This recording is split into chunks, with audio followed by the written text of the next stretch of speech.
આણંદ જિલ્લા આરોગ્ય વિભાગમાં ધર્માંતરણનો વિવાદ, જેમાં ખંભાતના બામણવા પીએચસીના મહિલા હેલ્થ વર્કર નમ્રતા મેકવાન પર આરોપ મૂકવામાં આવ્યા છે। આશા વર્કર બહેનોની ફરિયાદ બાદ મહિલા હેલ્થ વર્કરની બદલી કરાઈ હતી। આણંદ જિલ્લા આરોગ્ય વિભાગે તાત્કાલિક અસરથી બદલી કરી છે। મહિલા હેલ્થ વર્કર ધર્માંતરણ માટે હેરાન કરતા હોવાનો આરોપ મૂકવામાં આવ્યો હતો। આશા વર્કર બહેનોને ધર્મ પરિવર્તન માટે દબાણ કરવાનો પણ તેના પર આરોપ છે।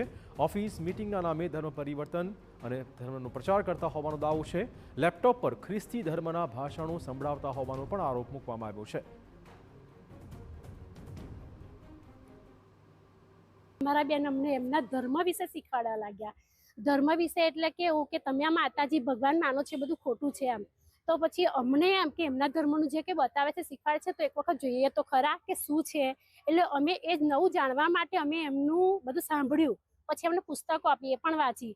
પુસ્તકો વાંચી પછી એમને વિડીયો બતાવવાના ચાલુ કર્યા। દર શનિવારની મિટિંગમાં શનિવારની મિટિંગ પૂરી થાય, મિટિંગ પૂરી થયા પછી અમને અલગ રૂમમાં બેસાડે અને એમનું લેપટોપ લઈને અમને વિડીયો બતાવે। અમે વિડીયો જોવા કદી ના નહીં પાડી। બામણવા પીએચસીમાં આશા બહેનો દ્વારા ફરિયાદ થયેલી કે એમને હેરાન કરવામાં આવે છે, મીટિંગ બોલાવવામાં આવે છે અને થોડું ઘણું કામ માટે ભારણ આપવામાં આવે છે। એ અંગે અમે જિલ્લામાંથી તપાસ કરી અને અહેવાલ લઈ અને અમને જે અહેવાલ ઉપરથી લાગ્યું કે આ હકીકત સાચી છે, એટલે અમે લોકો આશા બહેનોની ફરિયાદના અનુસંધાને એ બેનની બદલી ઉમરેઠ ભાલેજ કરી દીધેલી।